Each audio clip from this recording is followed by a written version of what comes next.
Yo, Yeah. what's going on, everybody? Final Fantasy VI Worlds Collide time. I am your host, or one of your hosts, the Schwantz27. I am joined tonight in the booth by Joker Mage. What's going on? How are you doing? Third race in a row you're common. Yeah, and it's fun every time, and hopefully we're going to see some really. I know we're going to see some excellent stuff. This has been one of the, I think, hottest groups within the potion division, if I'm correct. And speaking of hot, we got Sonic the Jester as well in the booth. Whoa, What's whoa, going on, Sonic? How are you? whoa, whoa! Don't make me blush over here. I'm doing great. How are you doing? Awesome. Well, we got a three-way dance here for Potion 8. And as we pull up the standings here, you'll see that Drinks Glue has dominated Potion D. However, there may be a chance for a swap of the second place. I'll have to go back and do some maths. But I think this division is pretty much mostly settled. Am I right? Yeah, so we were actually just talking about that, and so Poots would need to get first, while PB&J needs to get fifth in order for them both to have 40 points and tie for second. So with Luna Chimera's times and PB&J's times, like PB&J's, lowest is like 130. So we would need to see some stellar racing tonight, or RNGesus on their side, right? Yeah, and we do know that from some previous races we've seen that you can get hit by the unluck stick at points, and even a good racer can find some bad matchups and run into some problems. Hopefully we won't see that tonight, because that's never fun to watch, but it is something to be aware of, and hopefully any problems, these racers have the tools to get around them. Oh no, look what Glue's doing to us. Oh no, it's the Demon Chocobo. All hail the Demon Chocobo. So Sonic the Jester, I think you raced last night, and you will be moving up to the Potion division. So why don't you tell us a little bit about what you're going to be looking for in this matchup here? Are you scoping out sort of what it takes to be in Potion for your next season? Oh well, me, I always got my sights set higher than what I think I'm capable of. So I'm gonna be eyeing Glue really well to see what he does to get this extra leg up on the competition. Shooting for those mega elixir times.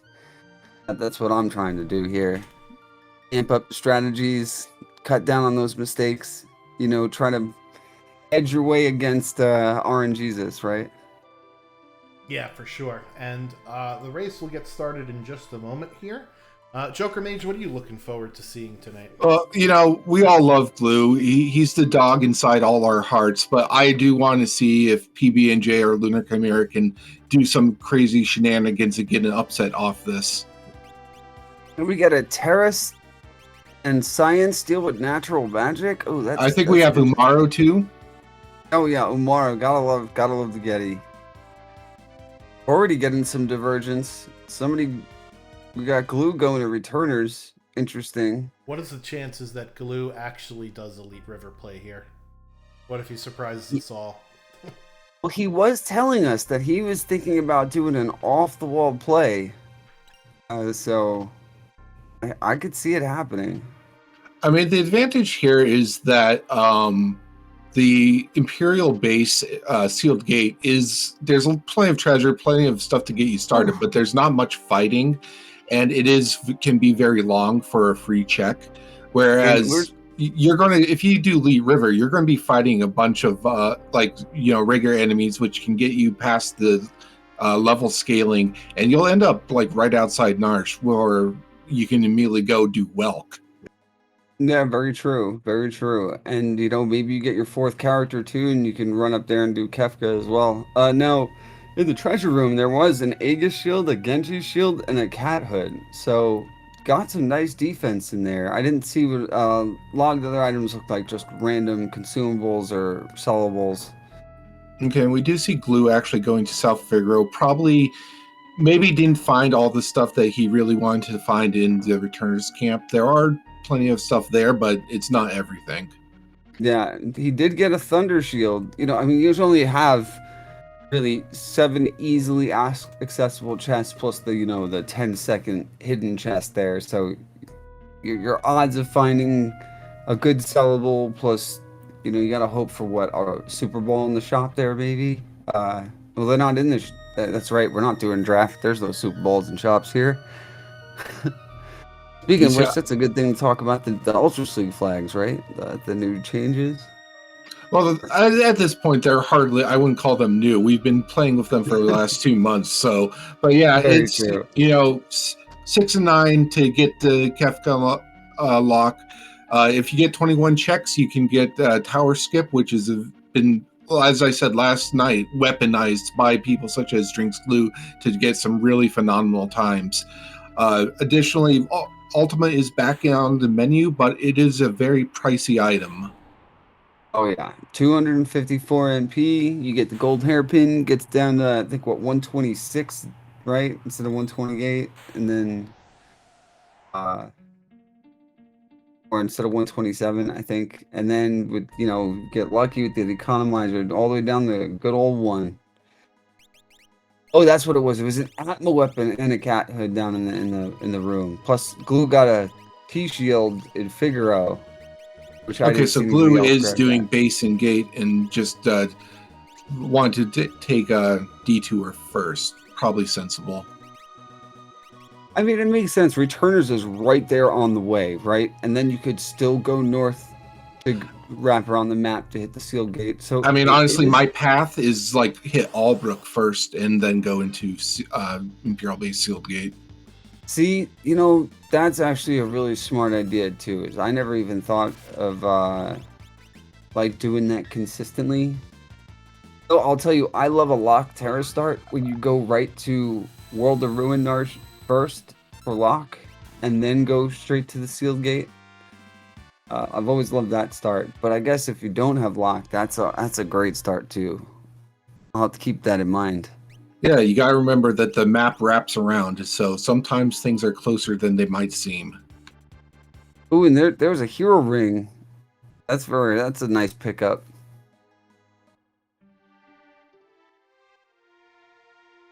We definitely have some good starting items here, you know, with only about 20 chests looted, well, outside the seal gate. And there's an enhancer. Did you see what Tara's ability was yet? I have not been able to catch it yet. I have not, but Lunar Chimera should be on 1 check from that sealed gate. I don't think it was an Esper, and they found Sabin somewhere according to their tracker. Yep. Oh, Sabin's right here at Doma Siege. All right, that's an excellent find then. And it looks like Glue hit the switch down in the sealed cave, found Enuo, Goblin, and Figalas, which is an amazing experience fight. But this fight you need a lot of physical damage to get through it really quick. And early on, it's kind of difficult to have in your back pocket. But Omaro can definitely dish it out if he rages. Yeah, this tunnel armor I don't think is going to be that much of a threat for Lunar Chimera. Very true. This low level tunnel armor is not really able to bust out a lot of his high damaging abilities. And I'm pretty sure he's got low life, like maybe somewhere between 2,000 to 4,000. Yeah, I mean, if you remember, this is the fight in vanilla where you're supposed to be. It's like the runic tutorial for Celeste, basically, is what this fight is. And Glue's already taken down the Inuo. And that Figalas is pretty low too from taking the rage from Amaro. So Glue should be through this hopefully within the next 30-40 seconds. And there you go. We see Tunnel Armor's taken down pretty good. We lost Savin, but that's not too bad. So there's a dried meat there too, so that's nice. Nobody's gonna have to go on a dried meat hunt in case they find Gaw as, like, let's say, their just to confirm, because I think you mentioned this fight that Glue is currently in, that's the ninja fight for Sealed Gate. I'm pretty sure, right? I don't think he left the sealed cave yet. Yeah, that's the ninja fight. Okay. a great fight, but again, that took him like a good minute and a half. Yeah, we have Imperial Camp on Lunar Chimera side coming up. And a returner's shop, often forgot, but sometimes having value.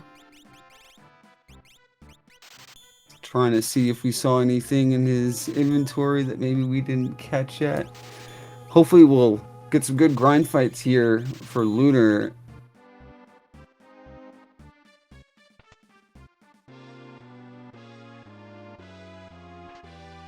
Oh, nothing in that secret room. That's probably one of my favorite chest rooms in the game right there. The Terrace Sealed Cave. What do you think, Joker? Yeah, Sealed Cave is just a really great, if you're looking for a bunch of items to get yourself started. So this is the, Sealed Gate check for glue now. It's still like snow. Ooh, it was a snow muffler in the sealed cave. Ooh, go. As dead checks go, I couldn't complain about a snow muffler, right? Elemental absorption, negation, physical negation. It's a great piece of armor. We do have Elite River play, but it's not glue. It's PB&J. Interesting. And that's some swimming vector pups. Isn't too bad, but they do like to escape often, so it's kind of annoying. As he goes and escapes. And there's an offering in Zen. Okay. Glue's definitely picking that up, knowing he found that early Atma weapon. Ooh, still going. Ooh, and Sabin has Grand Train. Oh, it was a Dance Terra. Oof, not the Terra that you want. I mean, if we can figure out which one of those has the, what is it called? Landslide one, that's a pretty useful thing to have, even if it is a bit random. And that was Phantom for a little less than 12K. That's a great purchase there. And Mega Elixirs for sale at Zen, so that's interesting. Yeah, and I think that's the first Esper we have on the board now. Oh, and now we have our second. Imperial Camp pays off for Lunar Chimera. Oh, nothing too great on that, though. Wonder what we'll find on Phantom when we get a chance to see it. Okay, Drinks Clues back in South Figaro, World of Ruin, getting the extra, post-apocalypse checks. Totally missed what his items were. Let's hope he finds something good here. Oh, there we go. Found the earrings. The ever elusive earrings. PBJ is almost through Leet River. Mount Colts for Lunar Chimera. Or no, wait, this is Waterfall. This is Waterfall. My mistake. Yeah, I do like running into Sabin's checks. They're all right there in a little cluster really quick. One of them's a peekable. Though, I usually skip Mount Colts. Well, you got some cranes built into a waterfall. Or were they hiding in a cave behind the waterfall? It's like a really weird Disney ride, I think. Like the log flume, only we have cranes. And the cranes are attached to the cliff on like a rotating lever. It follows down the waterfall. Okay, we're going to see the last bit of Leet River, and Drink Clues going back into World of Balance, and crane fight is still ongoing. That's Doma Defense, it looks like, for Glue. I wonder what Glue is looking for in Figure of Ruin. But he is going to find Sabin if that's Doma Defense. And PB&J is fighting Discount Inferno. I always call him Inferno's little brother. I know one day I'm going to slip him and just call it Disco Inferno. Because Like, he likes to be burned, unlike his brother, or well, he hates to be burned, unlike his brother who loves to be burned. They're both weak to ice, right? It's kind of funny thinking about it that way. And Chimera is at the base of the waterfall. We'll see what else is here. Oh, wow. You know, I never like finding a character here because you get that extra like 10 seconds. That's So, what we were getting. Yep. That's what I was wondering. That does put Chimera on 5 characters, though. And that's just a great one. 2 really quick checks plus Daryl's Tomb is nothing to scoff at, you know. PB&J is through that Elite River fight. I didn't see what he got out of it, though. Yeah, I missed it too. I'll go and check. It looks like it may have just been a dead check of some kind. Yeah, I'm not sure. He might be waiting to... I wonder why he did the save and didn't check. I think we know what he's going to go do, though. He's going to raid the treasure room. Let's go. Yeah, we do have... I was just going to say, we have 2 racers up in Narsh right now. And there's a Mega Elixir in the Narsh treasure room. Glue Gang through the tunnel armor, like we would expect. Tunnel armor is never really a huge threat. Yeah, you know, unless you fight a meta statue boss with somebody who only has bolt and no physical damage, right? Or who doesn't have bolt, it can get a little interesting. But you know, if you're not doing a draft where you've got phase shift and normalizing distort on, he's always a piece of cake. Yeah, and like you mentioned, Blue is immediately pivoting to take on Sabin's checks, and it's going to get another Esper from Imperial Camp. Now, hopefully we'll get to see what's on that Phantom here soon. And you guys finding Atlas armaments there, PB&J in Narsh Relic Shop, so that'll help. So now we have the and Atlas armaments found. I mean, as far as our required checks go, PB&J is currently on the back foot. No Espers, no new characters yet. Did you see that Siren had Fire 2 and Bolt 2? So, like, Natural Magic Science got some good spells. It's too bad it's Natural Magic Science, though, right? That looks like Ultros 3 at the Welk check. And I think PB&J is also going to be joining for the Welk check. Yep. That's always a great... You gotta love seeing the Ultroses, right? You know, they're just nice, easy, quick battles. Unless you run into Ultros Chupon early on, then it's a time sink, no experience. Just always hurts. Yeah, he is the mascot of this entire league. So if we get a seed where we don't see him at all, it's kind of a disappointment. I feel you there. And look at Umaro already putting in work with nearly 600 there's the landslide. tackles. Landslide, when it hits. Oh yeah, landslide does a lot of damage. That's just an aura lance, though, unfortunately. I mean, it's still a nice lance, but it's not Esper character, and PB&J, like I said, is still on the back foot as far as that goes. Yeah, because that's already 3 dead checks, I think.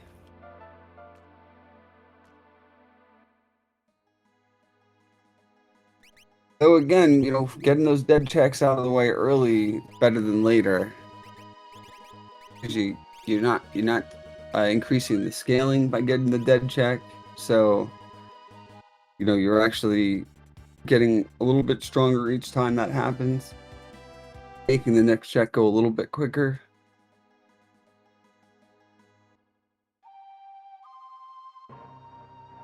We got Zozo for Lunar Chimera. That makes perfect sense. PB&J has found Sabin.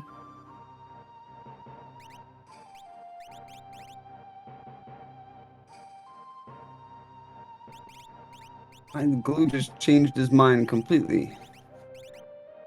He's gonna go do Sabin's collapsing house. Dum dum dum. That makes perfect sense. It's See, a very quick and solid check, especially without the timer on. I mean, you do have to get through the chaotic villagers first, but that's always honestly the boss right there. Sometimes they can NPC boss keep you trapped. wins every time. Expos and Magicite from the this is just we're going to see the Data Luma spot at some point very shortly for Chimera. Yep, Tunnel Armor. Our racers are 3 for 3 against Tunnel Armor, as one would hope. Oh yeah. Gotta show that bucket of bolts is in charge here, right? Okay, Glue's through the collapsing house, and we'll see whether this is Dead or Esper. Ooh, And that is, Ifrit. yep, Ifrit Shiva at the Data Luma spot. Ifrit heard Ramu was in trouble, and he came to protect him.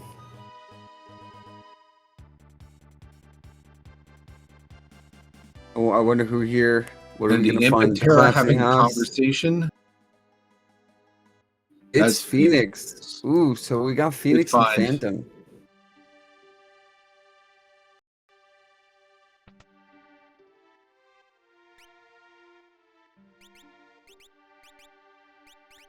Ooh, and now PB&J found the offering in the Rage Ring, and now he's gonna spend the time sink in his, good old menuing game, figure out if he can afford it. Unfortunately, Chimera didn't have the offense needed to just be able to get it done with. He just sold the Atma weapon. But he did get Phantom out of it.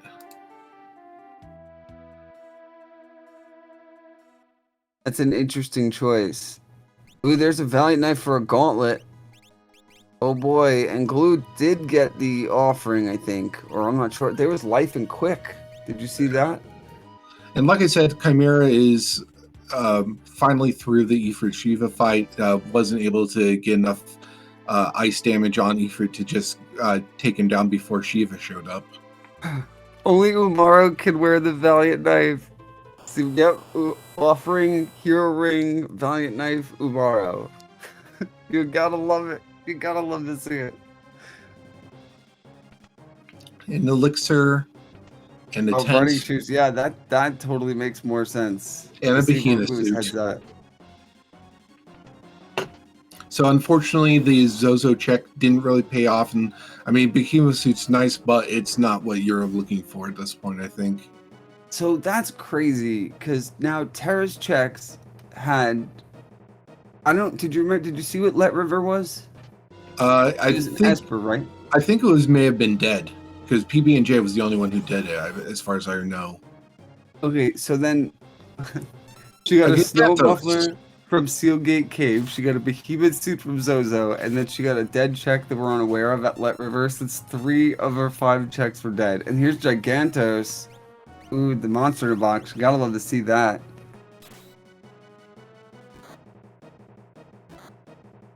Chimera is checking out Jidor. And Cyan and Umara both with the snow mufflers, so they're just showing Gigantos who's boss here. And I think Glue is going to do the Welk check now. Or no, bypassing Welk.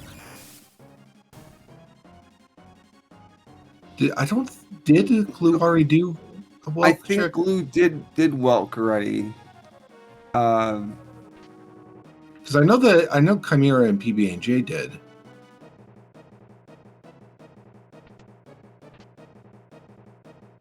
The only way... Oh, this is World of Ruin. That's why. Oh, got you. He's going for dragons and espers. Okay, PB&J is through. So I say PB&J is going to be let down here with another... No, this was Phoenix, right? I think so. We'll see in a second. Yeah, this is Phoenix. All right, so he won't be let down here. Oh, and Stray over at Setzer's cafe. Holingen Cafe.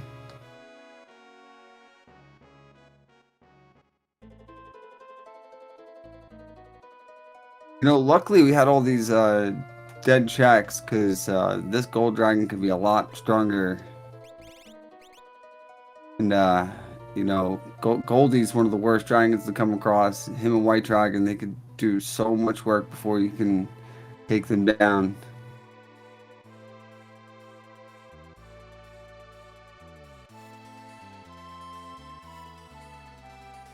Right now we got PB&J checking out Cyan Zozo, which I always love that check. You said you saw Strago at the cafe, right? Stray. Oh, Stray. Okay.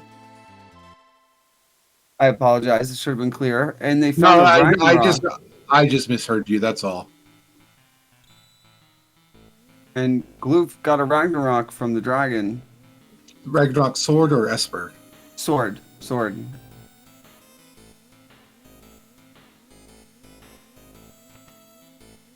So his offense is coming together real smooth. Yeah, that's still. He still needs to get 5 more dragons. Giving Glue the extra Dragon's Horizon. Oh no, and you find Doom at Tritalk. He promised back a few weeks ago that he was going to do it at some point. I feel like he's having the same luck I did last night. Doom early, Gold Dragon, throw in a wrench in your gears at Narsh. Yeah, we do have Chimera and PB&J, once again doing the same check. This is Mount Zozo from Cyan. And that's very interesting to have a hero ring reward right there. That's a great chest to find on your path. And it looks like, we're going to see another dragon fight coming out. Hope we get a good dragon. Ice Dragon, oh yeah, the best one to see, right? As long as it doesn't freeze your entire group on the first turn, good to go.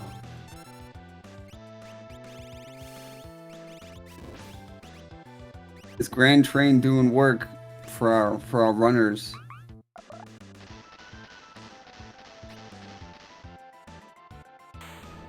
And the landslide, wow, look at that, 2,500 damage landsliding in. This landslide is hidden like a truck today. Speaking of that mass freeze, let's see what happens to Lunar. Oh, he only loses 1. We should be in good shape there. Did you see what the dragon dropped, Joker? I didn't see the item drop for it, sorry. Yeah, I'll have to pay attention to Lunars this time to make sure I don't miss it. Fire Rod and Cyan's secret chest with another dead check, though. Oof. Glue is through that the Tritalk spot.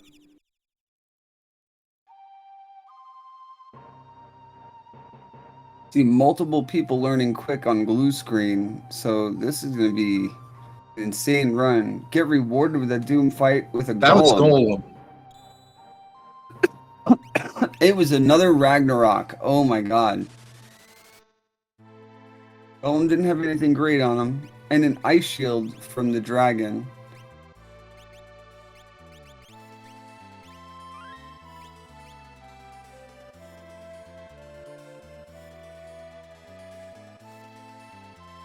Yeah, so far Chimera is the only one who's done the waterfall check and found Sudser there, so only one that's still on 5.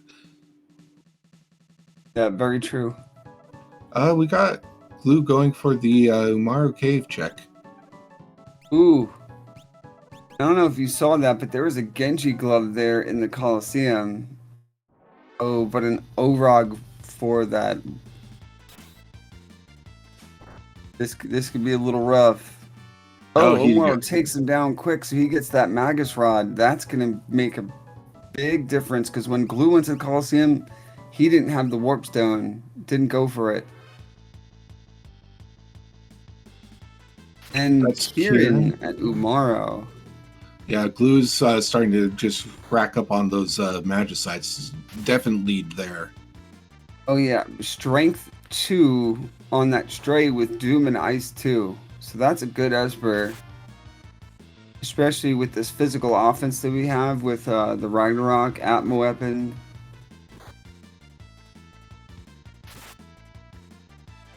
You gotta love the glue runaway strat here for the make sure Umaro doesn't attack before Nook does the first attack.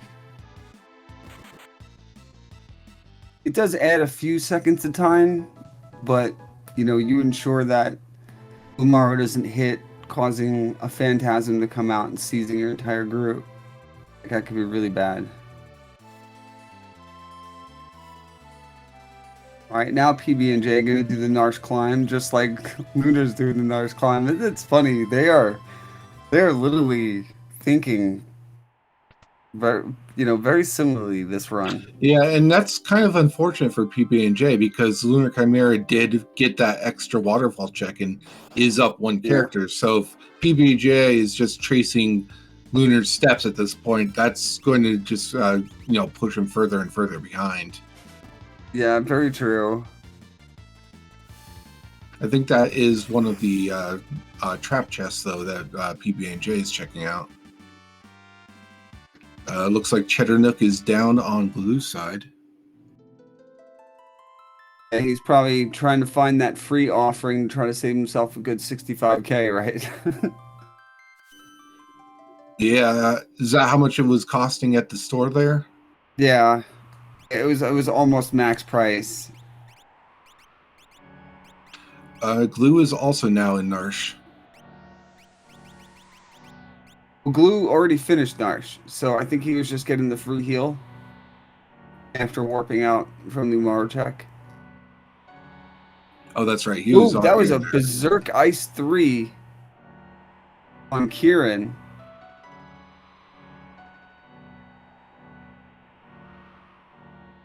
And Life Quick Berserk Shell, I think, on Phantom. I have yet to see Phoenix. Ooh, that's Goddess. Ooh.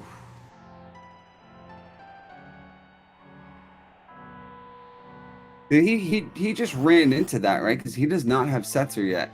He does not. So that was just luck of some kind.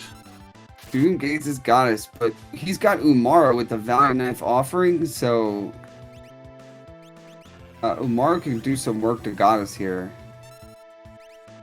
And the Grand Train's already doing work, but... Okay, Chimera's got 2 dragons down.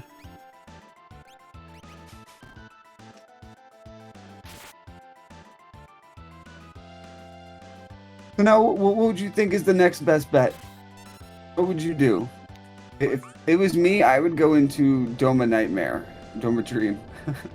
Yeah, like Doma Dreams just feels like... I mean, if you're trying to be standard... Doma Dream is sensible. If you feel like you need to experiment a bit, Mobilize. Why not?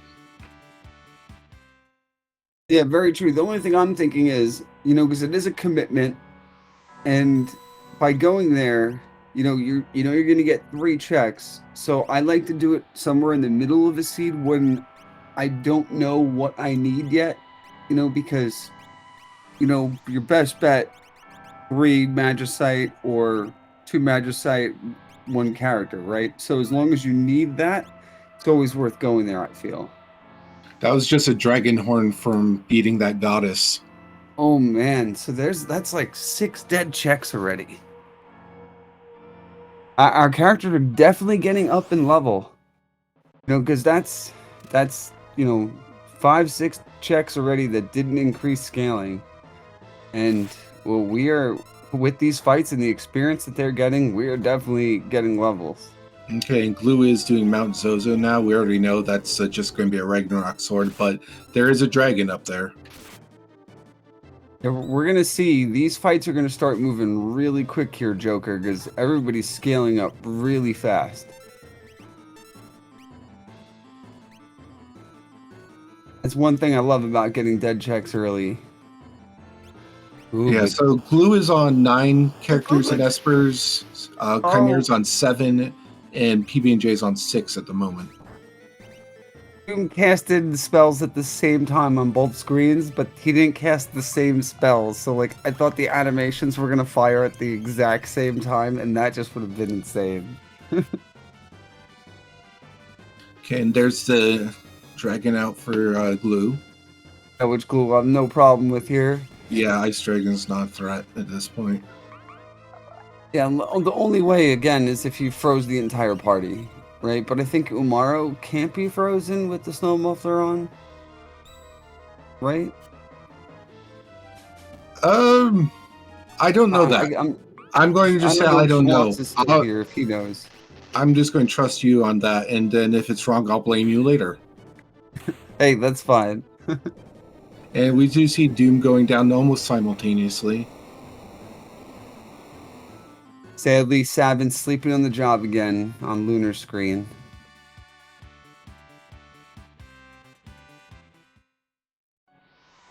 Still have yet to see what's on that Phoenix Esper. Chimera is going back to save. Maybe we'll do Umaro's check out after saving, though. And while PB&J is just diving straight in. And we already know that's Kieran at the end of Umaro's check.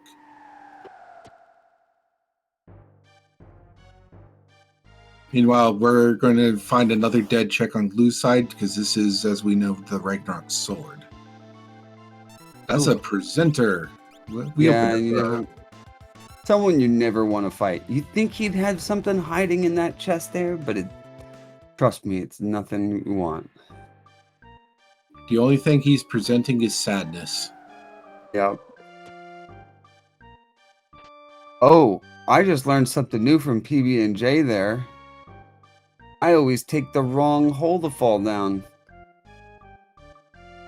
I always take the top hole, not the left hole, when you go into Umaro's cave and do a little extra walking around. I just learned something. Just like what Lunar just did there, that's what I do.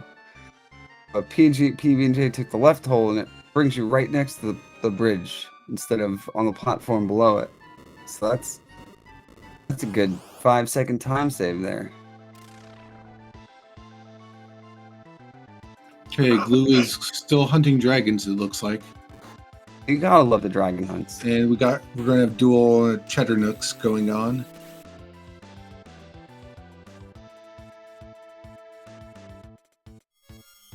We're about to see something new.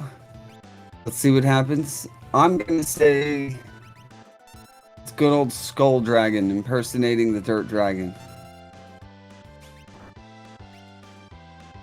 Oh, I was wrong.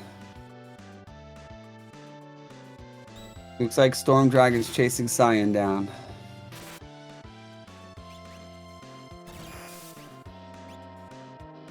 They killed his brother in Mountain Soap.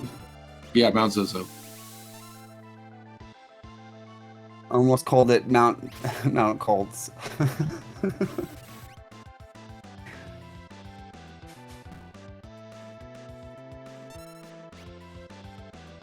Ooh, Sabin is taking a beating. Do you see Nook just throw a bolt edge on him for nearly 700? Okay, Glue's through that dragon. That's 3 dragons. Ooh, Acid Rain for another 166. Sabin's got to be about 100 life. Yep. Oh, man. Landslide. And another Dragon Horn. Oh, that's probably not what anybody wants from a... I mean, I assume he was mostly trying to just get some experience or possibly some spells on through some magic points, and that's why he was doing dragons. Yeah, definitely. It makes sense. Look at him, already level 30 at 35 minutes. Like, that's one thing about dead checks, right? Is you're just gonna keep advancing.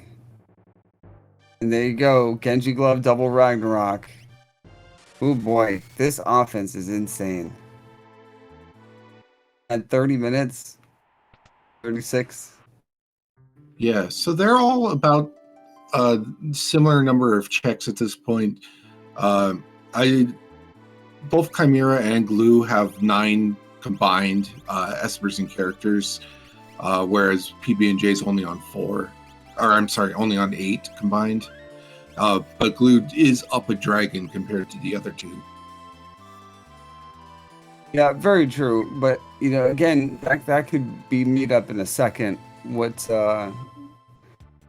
more interesting is how they're choosing to I think move we got around our the items dream on the check. characters. Yeah, Glue's going for Dream now. PB&J is going to check out Imperial Camp.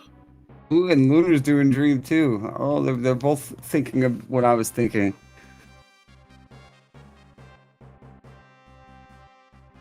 I wonder how this plays out. Who do you think we're gonna find here in the Dream? I hope we find someone useful, because Dream's supposed to pay off somehow. All right, I'm gonna guess the boss right here is gonna be one of the Atmas. Let's see. Nope. Just Senior Behemoth. An old Senior Behemoth. And I would bet that they're gonna find an Esper. With how many dead checks they've had now, I don't think this is gonna be dead. At least I hope. Yeah, like I think this is supposed to be usually guaranteed progression of some kind. Is the first one? No, the first one could be dead. The second. I know. I'm pretty sure at least one of them can pay off. Yeah, I think it's the second one that is either a character or Esper. Well, Unicorn. that is an Esper. Very nice. With Bolt 2 and Ultima. Oh boy. That's a solid one. You see, And Glue just we'll looked at it and said, see- I'm not using Ultima. I think we see at the next train what's actually going to be here. That is going to be Esper, I'm guessing. A character or Esper, or is it? Well, it's I think if it was a character, you would actually see that character, if I remember correctly. Oh yeah, true. I mean, Esper item is what I meant, right? Or is that one guaranteed? We'll find out. We'll find out. We will. Okay, one more fight for Imperial Camp on PB&G's side. Chimera is through the Senior Behemoth, and we'll also now have an extra Esper.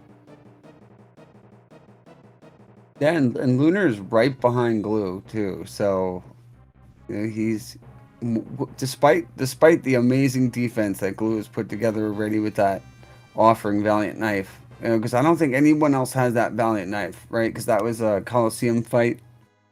That sounds right. Interesting. PB&J is going for Phantom Train. That's something we haven't seen yet.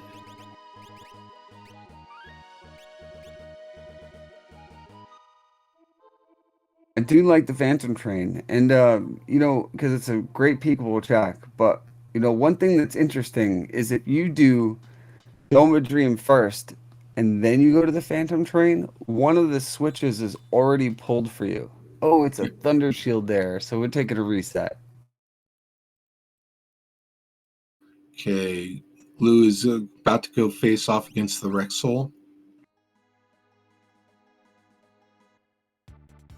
It's not much of a time save, but it does save you a good second and a half, 2 seconds. That's just Dada Luma at Rexol. We're probably fine. Oh, you gotta love Mr. Parachute Pants. You just set them on PB&J fire. has found the waterfall and will get Setzer. Very nice. That's gonna help him out, because those 3 checks are really quick if you can take down the bosses hiding there. But we know Goddess is hiding in the sky, so. So I'm wondering if there is a character at Daryl's tomb then. I mean, because it was the Esper Stray at the cafe, and Search the Skies was a dead check. Yes, that's correct. And again, there doesn't have to be, but there is a higher chance that a character is going to be behind that first character you find. But again, the way RNG goes, you could have, with Tara having 5 checks, 2 of her checks could have characters, but we do know 3 of them are dead. So the way the way the seed's rolling out, I think you're right. That There's was a an high chance. extremely valuable Doma Dream. 3 Espers. Very nice. Crusader, not one of the best, but hopefully he's got some good spells on him. Shoat Magic Power +2. Crusader Magic Power +1. So either way, that's pretty good. I mean, either way, Glue just needs 2 characters and 1 more Esper for go mode at this point. And is on 15 checks total, it looks like. And so he'll be at 18. Here's Mobilist. He'll be at 18 if he picks these all right, though he has killed a bunch of dragons, so he doesn't have the 3 easy fights to unlock the skip. So we'll see how this plays out. Palador, ooh, okay, so this is Esper 9. The thing is, though, is I almost wouldn't do this because he needs the character. Yeah, exactly. Because he knows that there's a high chance that he'll encounter an Esper before he encounters 2 characters. So it's best to leave this behind in case he runs into 2 characters now, right? Kind of tracking his thought process there. I mean, it seems reasonable to me. See, now he's going to save here, run in. He's going to see it's a T-shield there, and he's going to reset. Then I bet he's going to go to Waterfall and take that. And then he'll get rewarded with finding Setzer. But then he might search the skies and go through the goddess fight to find another T-shield. He's really the one who did the goddess fight already. Oh yeah, that's right. Glue ran into him. That's right. Okay, PB&J has got this stray from the cafe check. Lunar Chimera is doing Collapsing House now. Glue, as you said, reset out of Phantom Train and is going straight to Waterfall. We'll have Setzer as character number 5 shortly. Now I wonder what he's going to do from here. I'm not too sure what I would do. He's probably going to go straight to the cafe and then do Daryl's tomb. Mount Colts is still open. I think Mount Colts and Daryl's tomb are like the 2 major things that we haven't seen yet.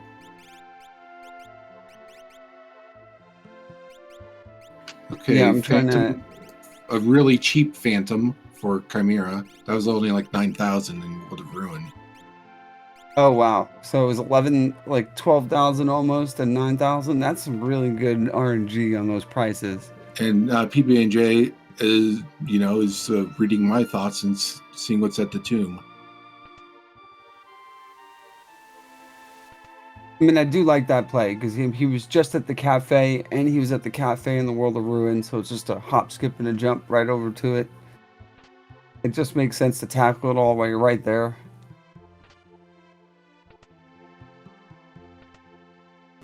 And it is kind of sort of peekable because you can read the name on the of the reward on the tomb before you fight the boss.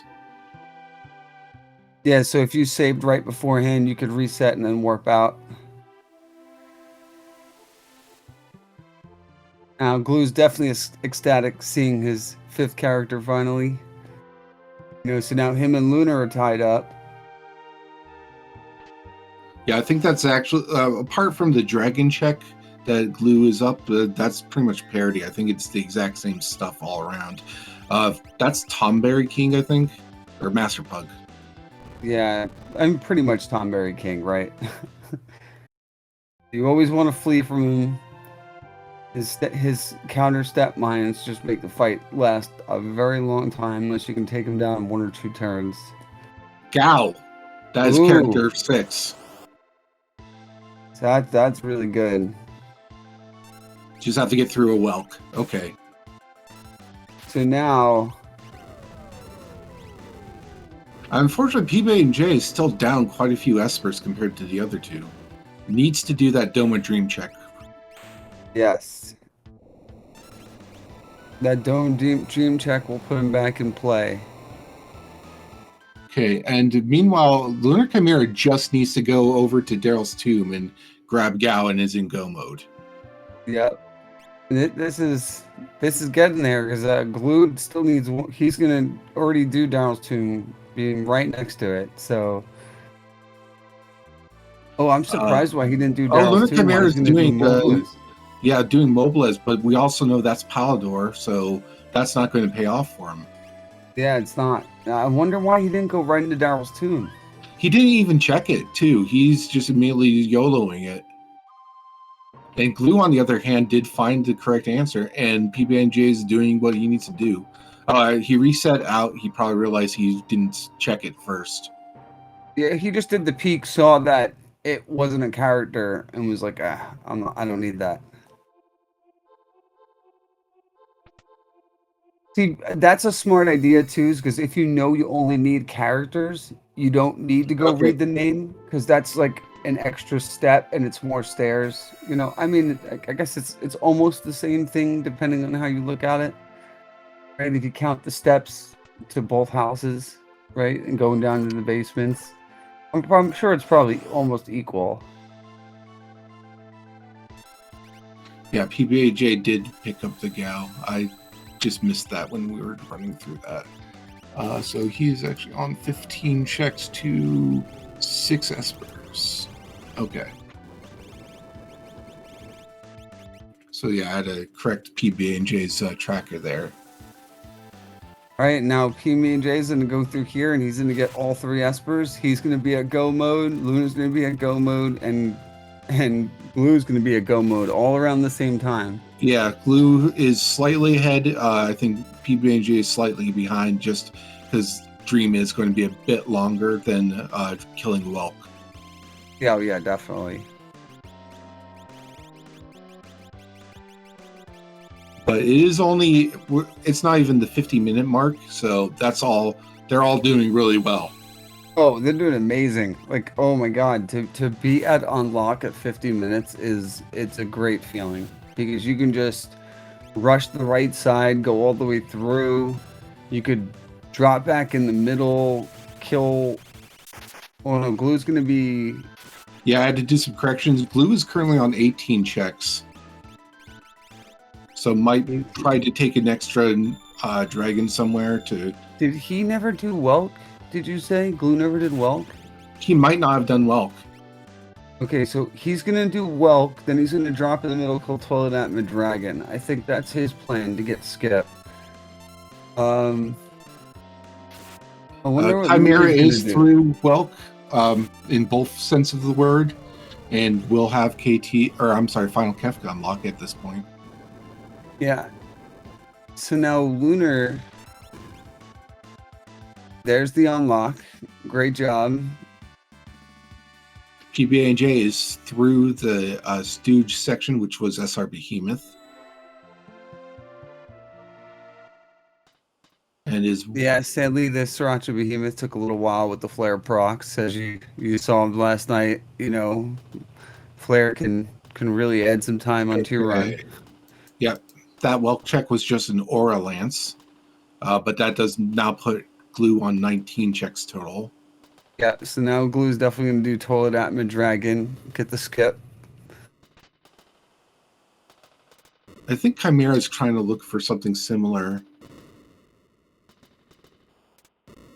It's nice to do it because you get all the levels, right? And the run to the switches takes roughly 3.5 minutes. Right? Chimera decided to do Search the Skies. He's getting Goddess to try and get to 19 checks. Oh, that's really good, because then he can just hop in, kill Toilet. Oh, wow, and then he'll have Skip here really shortly. It's just a matter of getting through the Goddess. Yep. PBHJ is still in Dream, but at the end of Dream, we'll have Unlock. And now he'll be at 18 checks too. So yes.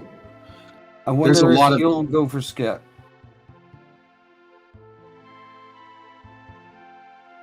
It's going to be an interesting turn of events here very shortly. And Morrow goes down. Tabin's getting low again. We get another Flare proc though. Okay, Glue is headed into Kefka's Tower. Yeah, let's see if he does what I think he's gonna do. Yeah, Yep. almost certainly. Almost certainly. And the only reason why you wouldn't do this is if you already knew you had everything that you needed for Final Kefka, and you could do a 1-1-2 group going up. That's the only time, and that could be a little risky sometimes, depending on how the statue bosses are arranged, right? Absolutely. Chimera is through that goddess fight, though. It is going to be on 19.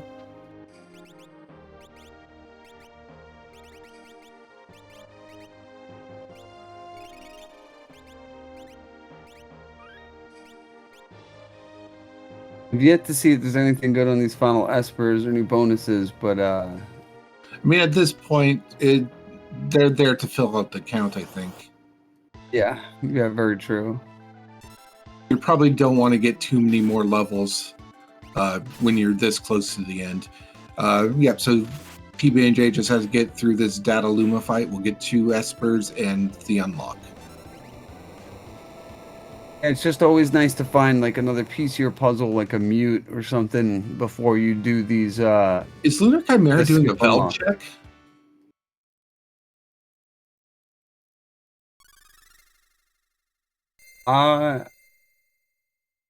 They loaded up 3 characters. Wait. Why would he do that instead of just hopping into the tower? I think this Another is gonna Valiant knife from the toilet Atma, though. Oh, jeez. I mean, it's an interesting way to look at it, right? Because Okay, PB&J is now also unlocked, so we are all, go mode, basically. he gets it on the first try. So that is a quick 20th check That's right there. Fenrir, too. And that's insane. Now I have Fenrir and Gollum for Final Kefka, but what's he going to do for this last one?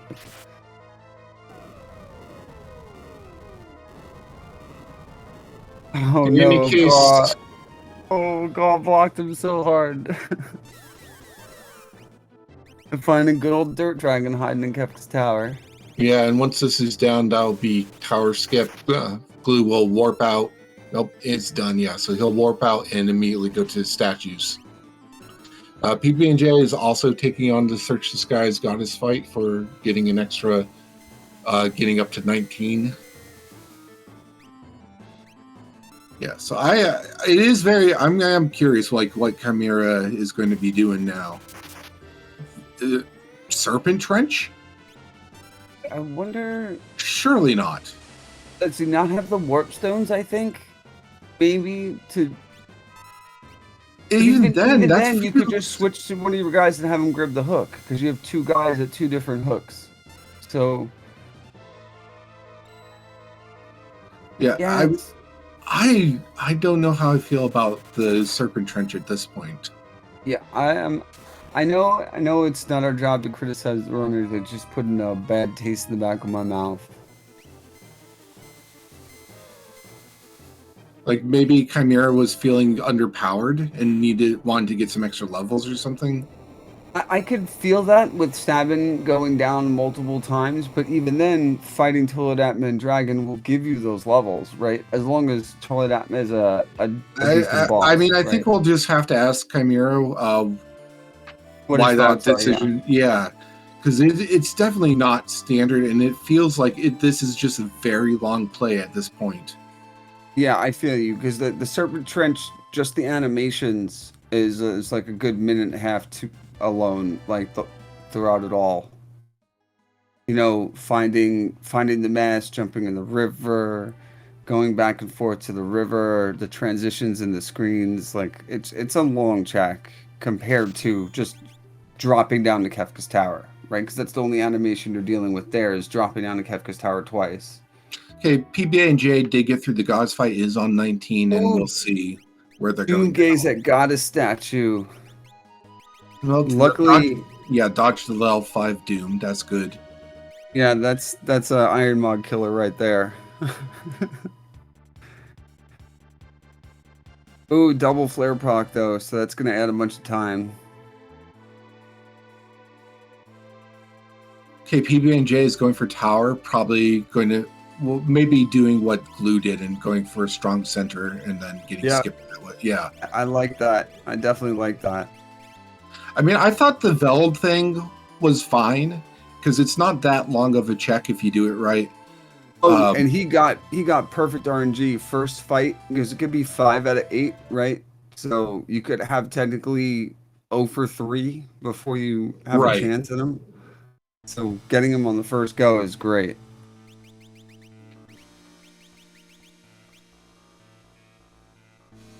But And yes, Doomgay is going down.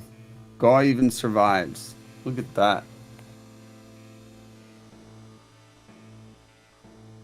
yeah, so PB&J is going to take on the Toilet Atma, is going to take on the Dragon, will take the hook out or warp out, and then also be at statues. Then we find a Sword Tech Lock hiding in the Kia. Oh, that's interesting.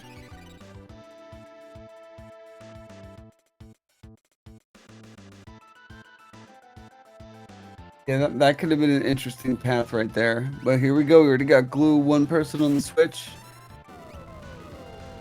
Yeah, Chimera is, however, got the skip now. So, and then here's Swan's favorite Apple device, the iPoo. I mean, I guess overall it didn't lose as much time as I thought it was going to lose. So maybe Serpent Trench isn't quite the time sink that I was afraid it would be, because granted, I guess offense is great right now, right, on many fronts. So barring the worst of the formations down there, it should be relatively quick in the fights. It's more the animations themselves, right? Of the Serpent Trench that is the time sink. Yeah, because it's a bit of an auto scroller. Yeah, I know when I'm playing, it gives me time to pet the dogs and look around the room and put the controller down, stretch some fingers. So it's one of those checks for me when I think about it. It's like, do I need to give my hands some rest? Kind of thing. But Glue, no problem with 2 statues. They're going down real fast. Oh, forgets the Moogle Charm. Luckily, just a Fossil Fang, so no big deal.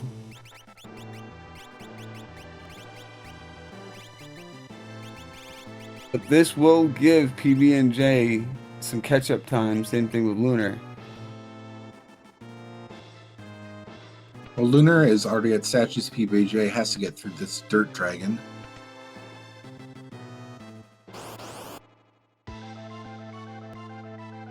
Let's see who's at Guardian.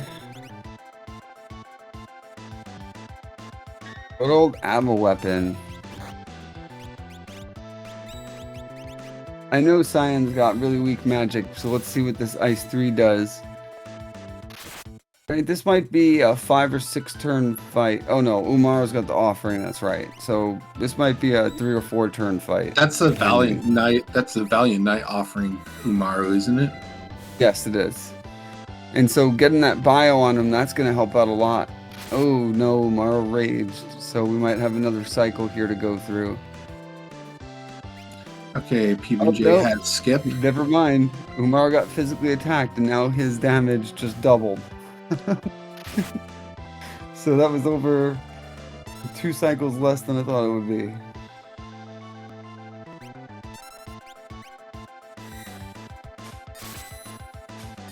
Alright, PB&J gonna do the safety save down here in case he doesn't sort the statues properly. Yeah, and again, just a random dragon fight for Glue.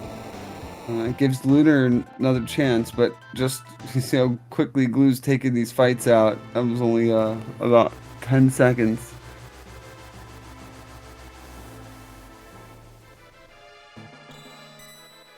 This is still very close, and depending on how the actual Kefka fight goes, it still is potentially anyone's game.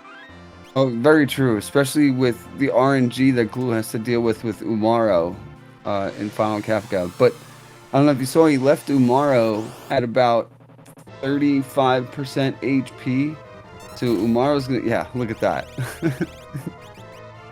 Ooh, 14,000 damage to Ultros. Okay, yeah, that's just Ultros for Chupan. It's annoying. There's no XP at the end, but it's also not a super scary fight. And look at it, it was over in 4 turns. 2 Umaro, 2 Science done. And PB&J has decided to control one of the bears. I mean, it does help, right? If he's just going to be sitting there doing nothing anyway, it stops one of those bears from potentially doing a $3,000 or $4,000 damage claw, right? That's the scary part about seeing Vargas at the statue. It's not Vargas, it's the Ipoos, right? Because they have that rage that could do 4 times physical defense ignoring. And Blue is everyone on Switches is about to start the Final Kefka fight. We are 1 hour and 2 minutes 45 seconds in. Oh boy.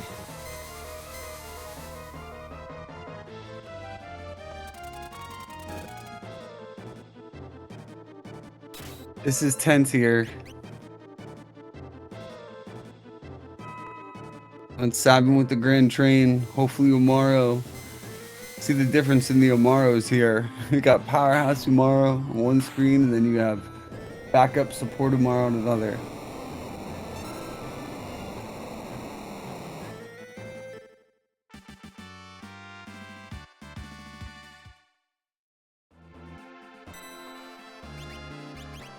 Oh, and Setsu's got the Atma offering. Very nice. Okay, yeah, and I did just confirm the tracker counts, so those are all accurate. Chimera has 7 and 10 with only 2 dragons, whereas PB&J and Trinks Glue are on 3 and 4 dragons. And if anybody was in chat, they want to do the guessing game. I think I was around like a 103.33 start for Glue on.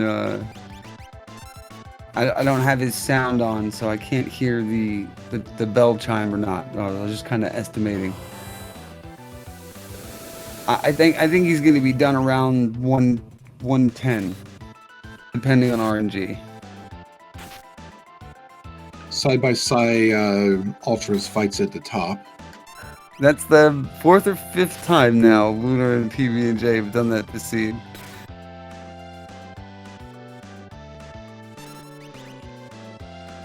Excellent times by all of our runners.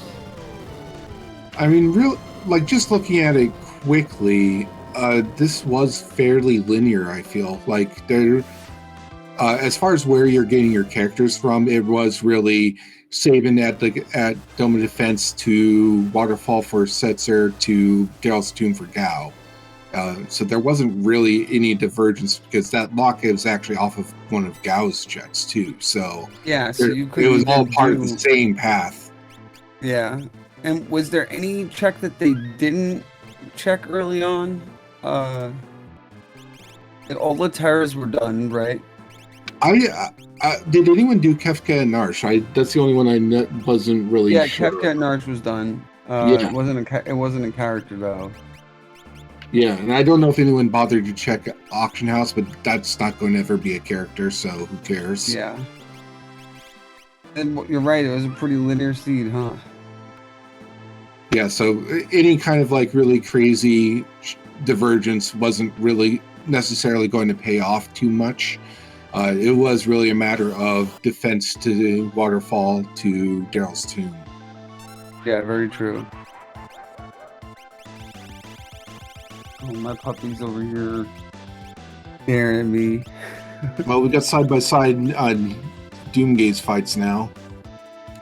And, oh no, and Umaro gets sent to the ether. And Gao gets sent to the ether. Same guy on the same screen, right? But their primary damage deal is fine. Let's see what happens. Oh, Cyan blocks the whirlwind. Very nice. Yeah, and here's Saban Amaro. blocked it. So Is Amaro throwing out a clean, like, almost 20k?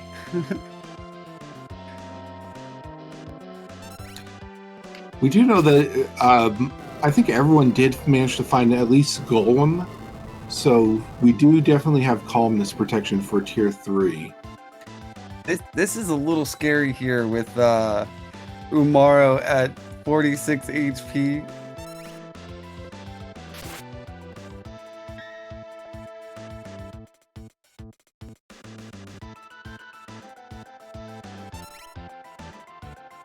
All these fights right now are pretty scary because when only one person's alive, and if Doomgaze throws out that Doom, that's a reset, you know? And yeah, I mean, PB&J's Saban did manage to block a Doom cast earlier, but ooh, you know, you have to hit it. and Cyan just blocked the Doom as well.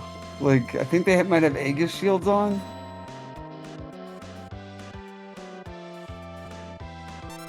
I love it when they pull out that red and silver Doom shield. You know, it's like, oof. Yeah, this Doomgaze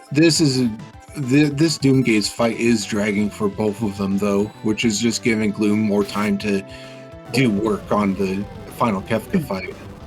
I don't know if you caught that, but Cyan just blocked another Doom. Relentless Doomgaze is right now. Getting healed by that ice. Meanwhile, Saban did take like more than half health, but I think, yeah, Doomgaze is down on PB&J's side. Very nice. And did Glue get Fenrir? Glue already got Golem out. I don't know if he got Fenrir, because I thought Fenrir was Lunar Chimera's number 10 Esper. Yeah, that's what I thought. He was from the Serpent Trench, right? I mean, we do know that Glue likes to take chances, so it could be that he's just counting on natural evasion to get through, or is fine with one of the characters. Phantom. Yeah, and he could also just be fine with losing one of the characters to calmness too. I've seen that happen. That's true. I mean, sometimes it's your best recourse, right? But PB&J is on Kefka now. maybe he was scared about losing Umaro there. Oh boy. Chimera still has to get through, I think. Oh no, Chimera just didn't put in the rest of the team on the switches yet, but is already through all the statues as well. So they'll be starting close to simultaneously. Okay, I see what he's thinking, is because if he just lifes Umaro or Phoenix downs him, he's at a better life total to offering Valiant Knife, right? Instead of healing him all the way back up to full. Yeah, it's just a matter of, no, he took a physical attack. That's so rare for a girl or Sleep to throw out a physical attack, but when they do, it's even through a snow muffler, 500 damage. PB&J got polarities reversed, I believe. Yeah, that's it. You know, it's only got a 33% chance to start his fight with that. You know, so that's always bad luck to get the reverse polarity. Nasty Merton right there. Oh man, so that's a lot of turns wasted taking Umaro down. And Sabin sadly had already quicked. But he could. Yeah, is he gonna Phoenix down Berserk Umaro? Or is he gonna Life 3 Umaro?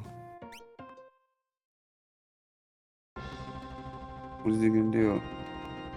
Oh, he's just gonna Phantom and hope for the best. As long as that Meteo doesn't come out, it should be good. But I think Meteo or Grand Chain triggering would make that not go as well. Oh yeah, it totally happened to me earlier. I even waited for them to do a move. Oh, and Terra lost the vanish there. Yeah, from Quick. You know, that's the one thing I didn't want to do a Phantom Quick because it does that, and because I didn't do that. Okay, the calmness targeted Cyan and missed, so Blue is good. It's totally the smarter play to do there, because if you take the risk, and want to get the life total lower, then you run the risk of the Meteo, and the Meteo will hit everybody because they're phantomed, and then, oof, bad news bears all around. Chimera is putting some life 3s out, I think. Here we go, PB&J, moving on to tier 2. Yep. I mean, all in all, this is still very close and very solid times all around. Oh yeah, I mean these are mega elixir times. You know, I mean, across the board. we were questioning that Serpent Trench play, but Chimera is here with everyone else, so it wasn't as much of a loss as we thought it was going to be. Yeah, very true. I still think if he had done the Kefka's Tower play, he would be in a better position to eat through this tower faster because of all the extra levels he would have compared to the levels he got in Serpent Trench, because the formations weren't that great. Didn't yield a lot of experience. Chimera is, and PB&J are both using flares. You can tell us about that, right? Oh boy, it's the last thing that you want to see. You know, Ragnaroks are great and all, but that flare animation time, oh boy. They'll eat you alive. And Terra is dancing in this fight.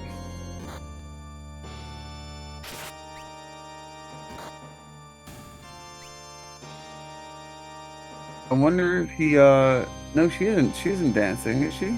I thought I saw a wind slash from Terra, but in any case, Drinks Clue is already through. That was like 113. I didn't catch the exact time, unfortunately, but he has his timer on his stream as 112.59. Oh man, that's such a great time. I think that might be one of his fastest times for the season, right?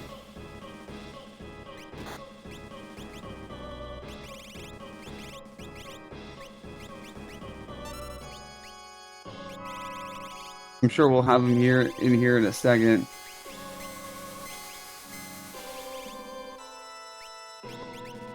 Let's go ahead and pull up his stats real quick while we're waiting on him to get in here. His best time is 107, so that was actually his second best time.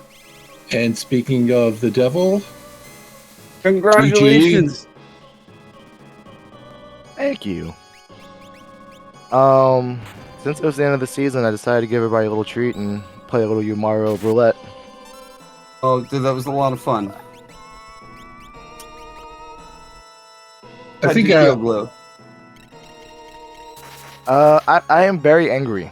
If you didn't realize at the beginning of the seed, I tried to see if Umaro could equip the Genji Glove, and he could not. And he couldn't. Yeah. I know, and that is ridiculous. We need to get double down in here ASAP, and we need that remedied for next season. If it's not, I may lead a boycott of Ultros League.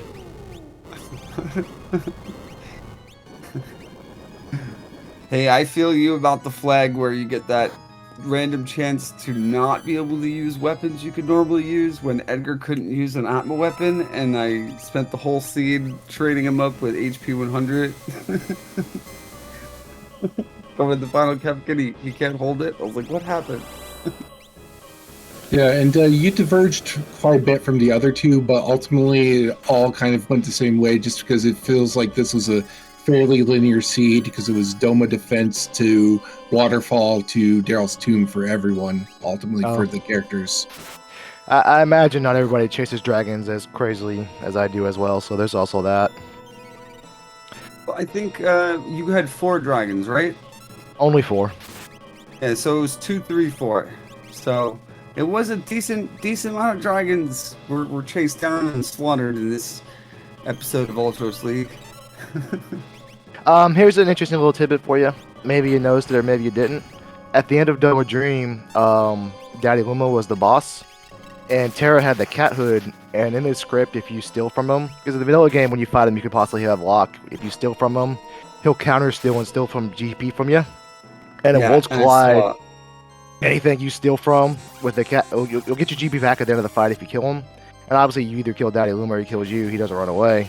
But then you get that money back with the bonus for the cat hood, so you can add a nice little multiplier, some GP, and that was how I paid for my second offering without having to go into the menu to sell a bunch of stuff. We do see PB&J on Final Kefka, and Lunar Chimera is having a rough time. I think Terra and Cyan are zombies. Oh no. Oof. How much gold did you get from the Dataluma fight? Did you see? Oh no! I think it was 36,000. Oh yeah, because it takes 6K. Your however much you stole, and then you get the cat hood multiplier on tops of it. Yeah, that was a rough annihilation there on Lunar Chimera's side. Unfortunately, two of your Mars down and two of your parties are zombies. Not a great way to, not a great direction to be finding yourself in during the final boss. Especially with the offense given in this seed, right? Because everybody is a powerhouse. Mm-hmm. So, what were your thoughts going through the seed, Glue? This is your second. This is your second fastest run of your official seeds this season. Oh, nice. I thought because it was the end and there was no. It was a fine line between having fun with Yamaro and being competitive for the other guys, so I didn't want to totally solo Yamaro and be reckless and disrespectful, but I wanted to have fun and have Yamaro in there, so I was that's why I went to the Coliseum. I was trying to see what was the best stuff I could get for Yamaro, and luckily he wore that Valiant Knife and there were offerings for sale, and then everything else was just trying to get Cyan to a point where he could babysit him.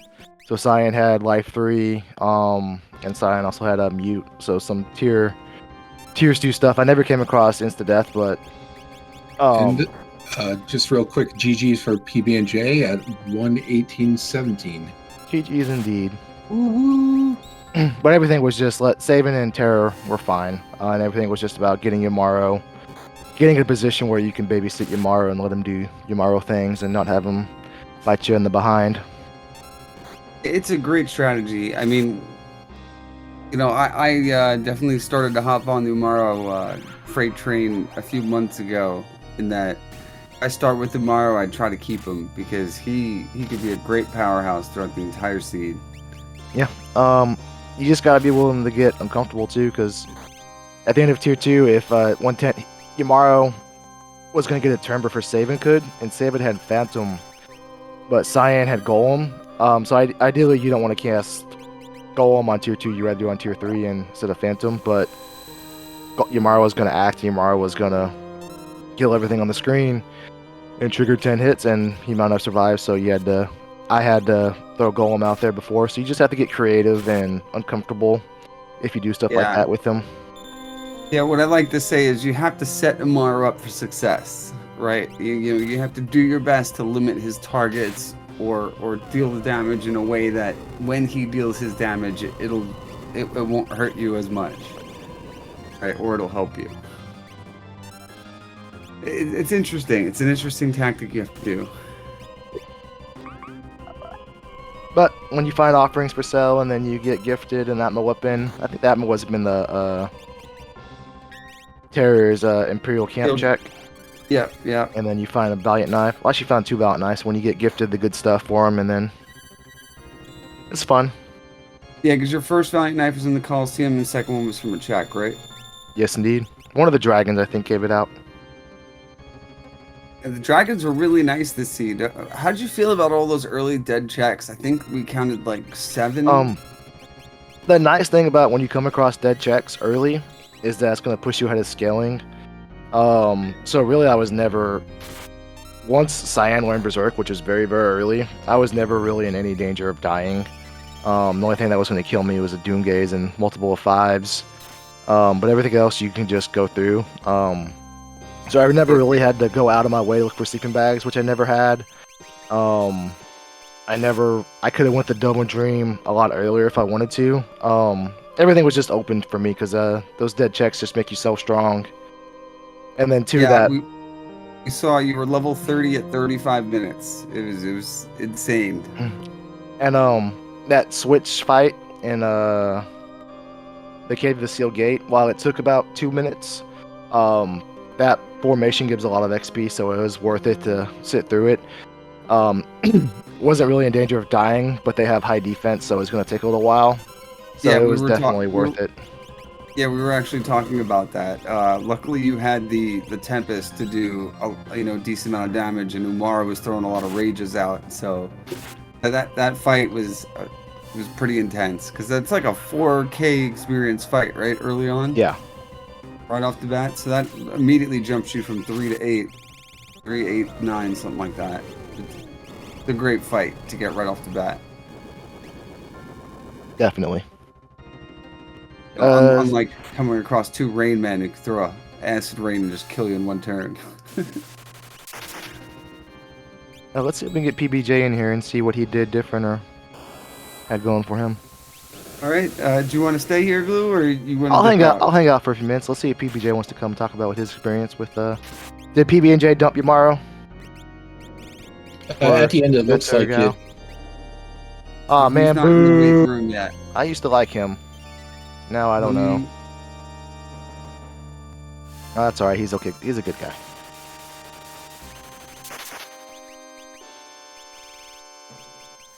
Let's see if we can get him. He's not in the waiting room. I do not have him on my friends list yet. I'm guiding him here. I don't think it's locked. Even if it is, I think one of us can move him in, I believe. I mean, worst case. There he is. What about? Hello, good sir. Hey. Congratulations. How are you feeling? Oh, pretty good.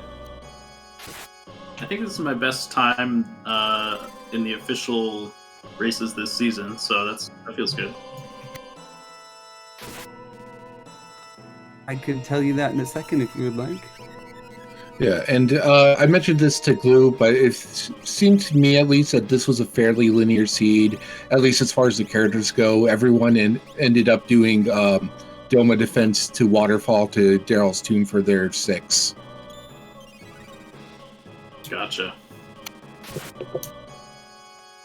Yeah, I started off with like 4 dead checks in a row or something, and I was getting a little concerned. Yeah, this is your best by 6 minutes. Nice. Great job, PB&J. Great job. New PB is always a good feeling. So I guess for both of you, we're now, at the end of the Ultros League Season 5. You've had 2 months of Season 5. How do you feel overall about the flag set, especially compared to previous Ultros Leagues?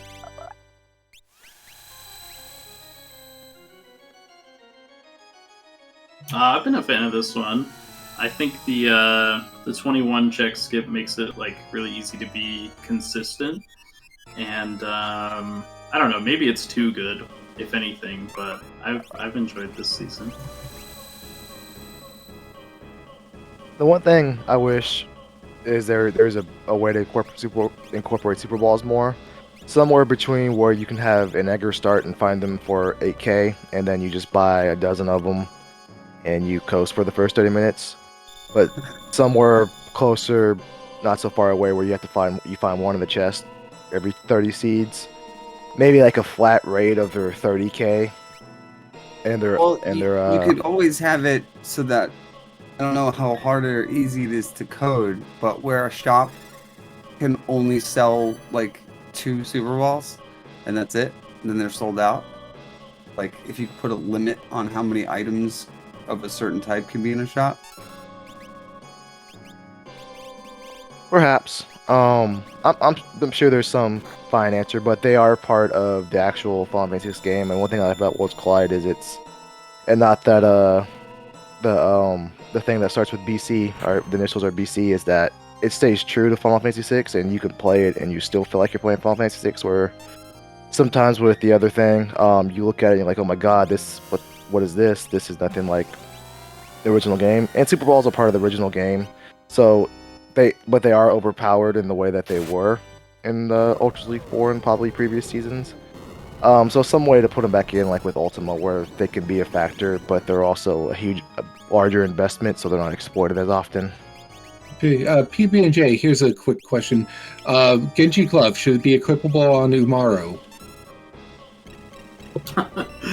That'd be cool. I didn't know that it wasn't. I don't use him that much. Well, it's just the random unequipability chance, right? Where a character has a chance to not use something that they're able to use, right? It's probably that flag that caused that. I've had it happen multiple times, like where Edgar couldn't use an Atma weapon. You know, like, it can get really frustrating, that flag. Hmm.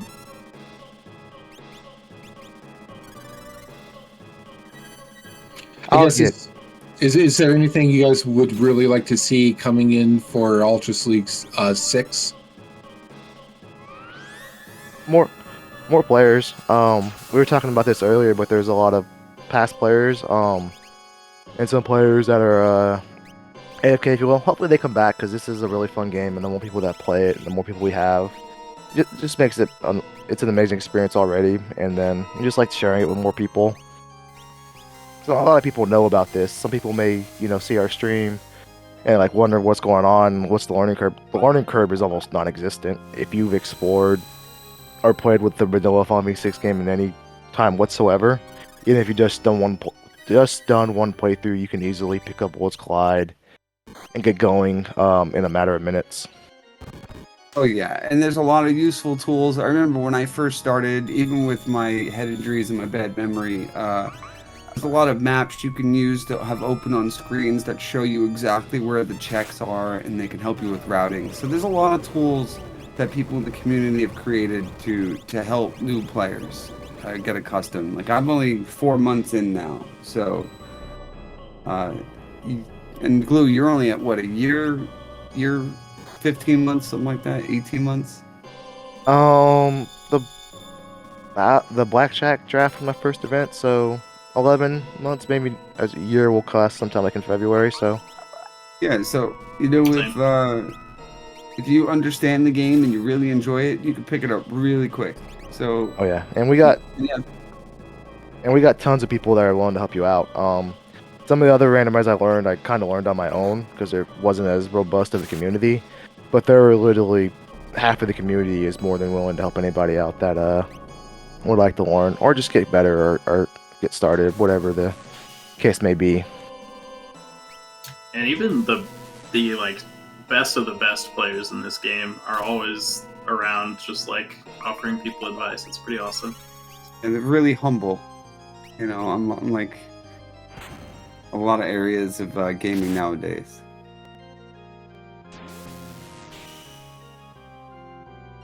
And speaking of coming back, Lunar Chimera in this current Tier 2 Kefka fight was down to like about 200 health on Cyan, and the other 3 were down. It's pulled it back up, so it's still in this fight. Yeah, Very that was nice. pretty impressive. I think Lunar Chimera's best time was 130-ish, so if was there at that part, he had a really good chance to knock it out of the park. Oh yeah, he was at Final Kefka already in Tier 2 at like 117 when Tiger just went really mean, double zombied people, and just the own party just took itself out. It was heart-wrenching to see. And that is, in fact, the Dancing Terra. You love to see it. Amazing. Got the Fenrir out, which was the 10th Esper that Chimera found, I think. So one unique thing, if we can get your input, Glue and PB&J, on this, is all of you did get skip. All of you executed skip. Glue and PB&J, you both executed the skip the same exact way. What Lunar did differently is for his 20th check, he dropped to 3 people, went to the Velt, got lucky, first encounter, got Magicite, it was Fenrir. And then he hopped back into the airship, went to 4 people, did the Serpent Trench, and then went into statues. What's your feeling on that? There's no right way to make a cake. So but I had requirements, and I had 18 checks done, and I had found the gal, but I already done the Opera Dragon, so I could do the Opera Dragon. So I hadn't done Woke Gate yet, so I went and did Woke Gate. But I wouldn't have been out of line. You could go technically find Fanatics if you wanted to, because you could do 2 checks there, so you don't have Strago. I could have done Mobilis while I was there, because I knew I was gonna lean in. I knew I was gonna get Skip eventually. And I forget what was that. I think it was an Esper I didn't really need. But I didn't need checks, so I could have done Mobilis. And that technically may have been faster than what I did. Only way to know for sure is to go back and time yourself. But it's close enough that it doesn't really matter as long as you're relatively in the area and you can do it quickly. I totally feel That's you, my thoughts on it. I've done the timing myself, and without counting the Inferno fight, it takes roughly 3.5 minutes to get from dropping down the Kefka to the switches. So if whatever 2 checks you're gonna do or 3 checks you're gonna do, as long as you could do it in under 3.5 minutes, you're saving time either way. But on top of that, you're also getting the levels, right? Mm-hmm. The main thing that I was discussing with Joker was that you're dealing with all the extra animations of the Serpent Trench, digging up the helmet, jumping in, all the waters, choosing the paths, the loading screens. So do you think it's worth it compared to dropping into Kefka's Tower, dealing with those animations, warping out, dropping back in? That's more where I was going. You also got to take into account that a lot of bosses in Final Fantasy 6 doesn't give GP. And when you're at the end of a seed or you push your way that's up, nasty. Yeah. Chimera just took 2 columnists and lost Umaro earlier, so he's only has Terra and whatever backup characters for Final Kefka. Oh no. So we're looking at Terra, Gauss, Setzer, Locke.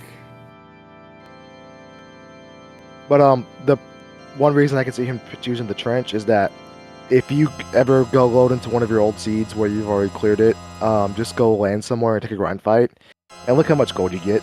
It will easily be 5 digits. So maybe there was something he wanted to buy with that gold. If he had found the offerings over 65k and he needed another one, it's not out of realm that's why he did it. Maybe it was also to learn spells. There's a number of reasons. It's true. It's hard sometimes watching and getting into somebody's head like that as well. Yeah, that's one thing that I was thinking was maybe for the spells, right? Because if you get good formations there, you can get more levels than you could just fighting the 2 bosses. Let's say one of the bosses didn't even give you experience. So I feel you. Interesting. We just wanted more input on or more opinions on it. Yeah, just a really interesting player. Chimera used the Empower to try to get Locke back up after Fallen 1. Nice. Unfortunately, Havoc Queen came in and said no. Yeah, Havoc Wing quad 9 Locke. That was just brutal. And Setzer and Gao were already out 0 HP from the statue fights, so they've just been taking a nap the entire time. Now the thing is here is I don't even think it's possible for Terra to do that, because even at full life, right, she would hit Kefka and then trigger an Ultima, right, once Kefka gets below, unless... The Ultima is not guaranteed. But he could Havoc Wing too, right? No, but if you push that button enough times, eventually those bees will come out of the beehive.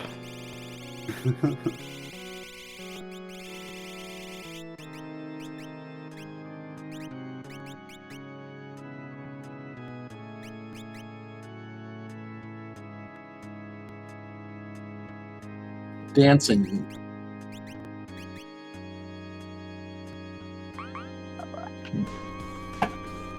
If he gets his party back up, he could get through it, but I don't think he can get through it without getting his party back up.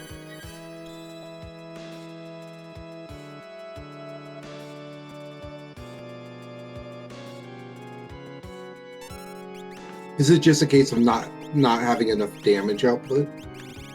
It was more the double calmness in tier 3 and No, I losing meant all of his main members. I meant for this current situation. Oh, even at max life, Terra's only doing 4,500, and so with Kefka's counterattacks, every time he counterattacks, she's getting her damage reduced to the point where a high chance to trigger an ultimate. Right now, if she had offering Atma, it'd be a different story. I think he kind of threw in the towel when he triggered that last dance.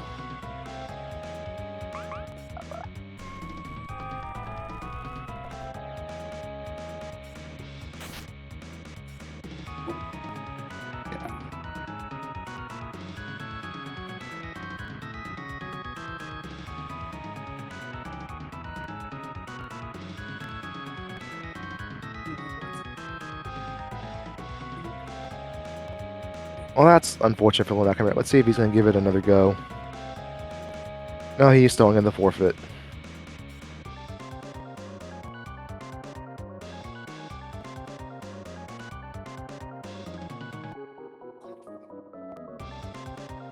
Sorry, I had to go let the dogs out real quick. Apologize for that. No, you're all good. I'm checking with Lodaka if he wants to come in and talk about the seed for a little bit, and if not, we'll He did jump in the waiting room. You want me to move him over? moving on in. Hello, Lunar. Hello. Oh, so sorry for that. You have our sincerest condolences for that RNG. Twice in a row, too. Tier 2 and then Final Kefka. I just didn't have any heals for him. Yeah, I feel you there. I've put myself in that situation many times. The RNG from Tiger was just brutal. Yeah, I think I ate, 3 or 4 different zombie stats hits? Yeah. Yeah, Joker caught it the first time. And really You had us, it looked like you had Imara down, and then Sabin and Terra were zombies, and it was just like down to Cyan, I believe. Yeah, that sounds right.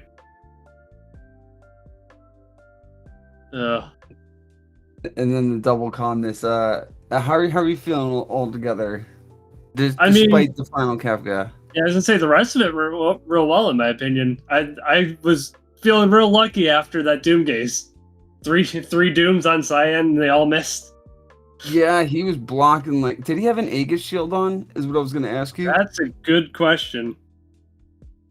I will say, up until that really nasty final Kefka fight, you were pretty much locking in step with PB&J, and just minutes behind Glue. And then, unfortunately, that tier 2 just decided to, hit you with the unlucky stick. Yeah, a few times. It wasn't any nicer the second time around either. No, it wasn't. That RNG was just so brutal.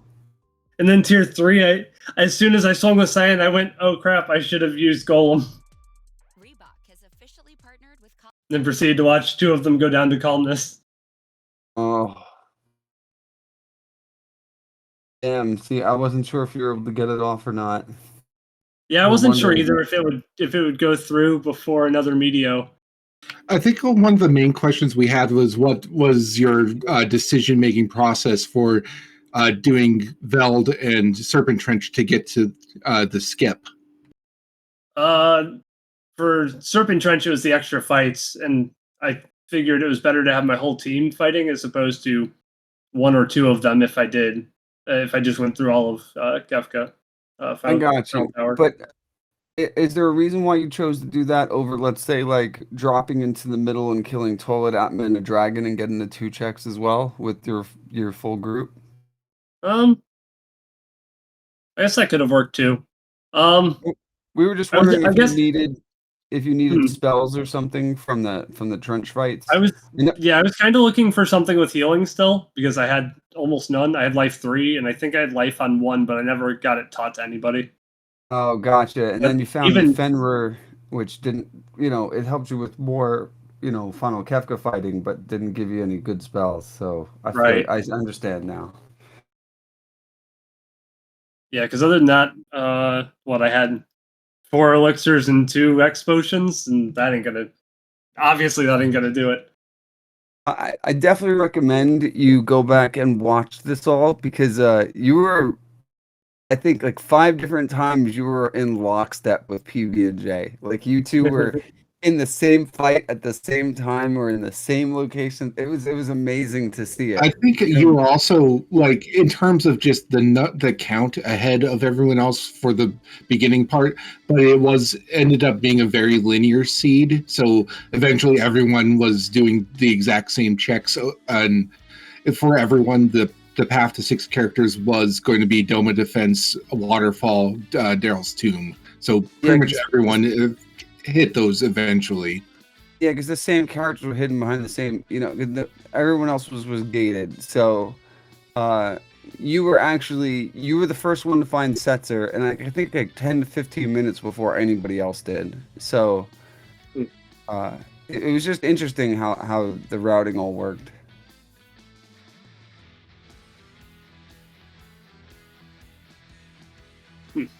Yeah, I'll have to go watch that. It sounds interesting, at least for the being essentially tied with PB&J. I know I've watched other seeds back where I've done that with other people. Garza, main one that I've done it with before. It's real funny to watch. It is. It's so interesting how it works with all the RNG. It makes it so coincidental. Mm-hmm. So, any final thoughts you have on Ultros League Season 5? Given the group I was in, no, I think it went pretty well. It could have been a little bit better. That last seed, the last 2 seeds were kind of rude, but other than that, it wasn't too bad. Hey, try playing the tonic A seeds for this season, Lunar, over the break or whatnot. Like seriously, we had some amazingly brutal. I'm probably gonna try to do that and play your guys' seeds too. I might play them Iron Mog style though. As far as the group goes, though, you are still going to be in Potion, right? Yeah, I think I'd still have 4th place unless any of the 3 that are under me right now get a really good time. So yeah, I'll end up staying in Potion for next season, it sounds like.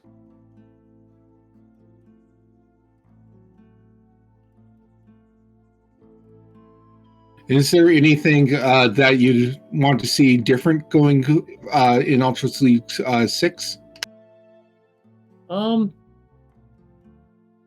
No, I think it's pretty balanced overall.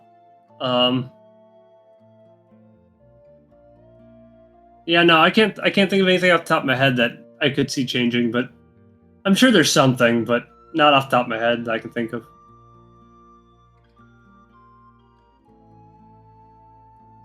Oh, gotcha. Well, if anything does come to mind, definitely throw it out to the community because any thoughts would be greatly fielded and appreciated. Mm-hmm.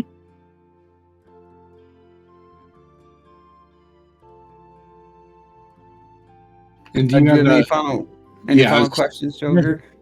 Well, I was wondering if Lunar had any shout outs or final thoughts to share with everyone before we head out. I think all I got was GG's to the Potion D group. It was a fun season. It definitely was. My first experience with Ultros League, and I'm looking forward to more events within the community. And what do you think you're going to do, in the meantime before the next season starts up? Depends on what events come up. I usually do whatever event is running, and then I usually am doing the living seeds, so those are always fun to do. I'll probably throw in some practice for whatever the next Ultros League flag set is.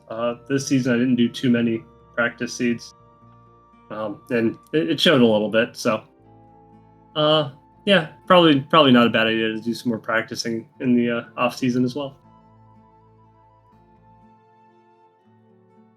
Very true. Well, definitely give Iron Mog a shot. It will definitely help dial in your option paralysis or decision making. You know, because you can't back out of your checks, so you gotta pull through these interesting fights sometimes and try to pull strategies out of thin air. It makes it very interesting. On that note, I definitely wish you all happy holidays. Hope you have a good time with family and friends.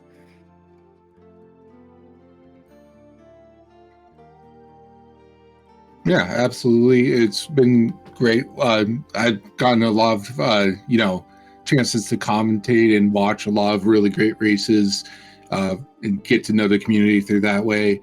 And I'm, it's been interesting. It's been informative. It's been fun.